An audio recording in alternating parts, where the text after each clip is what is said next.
غسل کا طریقہ کیا ہے؟ غسل میں 3 چیزیں فرض ہیں: منہ بھر کے قلی کرنا، ناک میں پانی ڈالنا کہ ناک کی جو نرم جگہ ہے یہ اچھی طرح تر ہو جائے، اور پورے جسم پہ ایک مرتبہ پانی بہا دینا کہ جسم میں بال کے برابر جگہ بھی خشک نہ رہے۔ یہ تو ہے فرض، یعنی یہ کام کسی نے کسی بھی طرح سے کر لیا تو غسل ادا ہو جائے گا، چاہے اس کی نیت غسل کی تھی یا نہیں تھی۔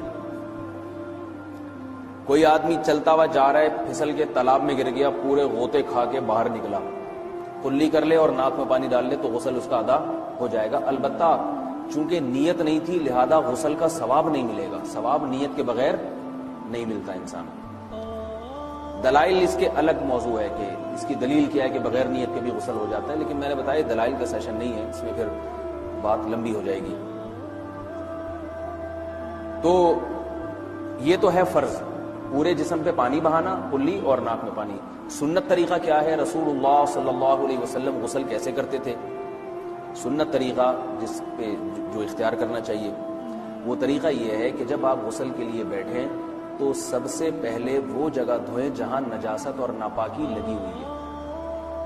نائٹ فال ہوا، کسی کو احتلام ہوا تو جہاں جہاں گندگی لگی ہے پہلے اس جگہ کو دھوئیں، استنجا کریں، شرمگاہ کو دھوئیں اچھی طرح، سمجھ رہے ہیں بات کو؟ اس کے بعد ہاتھ دھوئیں اور مکمل وضو کریں جیسے ہم عام حالات میں وضو کرتے ہیں۔ مکمل وضو کرنے کے بعد دائیں کندھے پہ پانی ڈالا، لیفٹ سائڈ پہ پانی ڈالا۔ پہلے زمانے میں تو چلو سے غسل ہوتا تھا، ہاتھ دھو لیے تو اب چلو سے پانی لے کے یہاں ڈالا جا رہا ہے، چلو سے پانی لے کے یہاں ڈالا جا رہا ہے، پورے جسم پہ ملا جا رہا ہے، اور چلو سے پانی لے کے 3 دفعہ سر پہ ڈالا جا رہا ہے۔ تو آج کل چلو ولو تو ہے نہیں، شاور کے نیچے جا کے کھڑے ہو جاتے ہیں، تو اس میں یہ کہ شاور کھولے اس میں کھڑے ہو جائیں، سارے چلو اس میں خود بخود ہی ہو جائیں گے، پورے جسم پہ پانی بہہ جائے گا۔ نبی صلی اللہ علیہ وسلم کے دور میں یہ جدید چیزیں نہیں تھیں، شیمپو اور صابن، تو آپ صلی اللہ علیہ وسلم بیری کے پتوں سے غسل کی ترغیب دیا کرتے تھے۔ بیری کے پتوں کو اگر پانی میں پکایا جائے تو پانی میں میل کچیل صاف کرنے کی صلاحیت بہت بڑھ جاتی ہے۔ ہمارے زمانے میں اس تکلف کی ضرورت نہیں ہے، صابن ملتے ہیں اس سے نہا لے آدمی، نہایا کریں، بہرحال کہنے کا مقصد یہ آپ لوگوں سے۔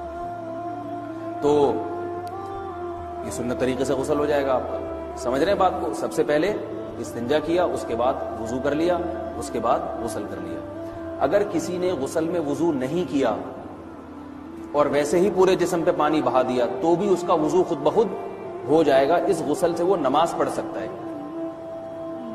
کیونکہ بعض لوگ غسل کرنے کے بعد دوبارہ وضو کر رہے ہوتے ہیں، اس کی ضرورت نہیں ہے، کیونکہ جب غسل کرتے ہیں تو وضو والے اعضاء تو خود بخود اس میں دھل جاتے ہیں۔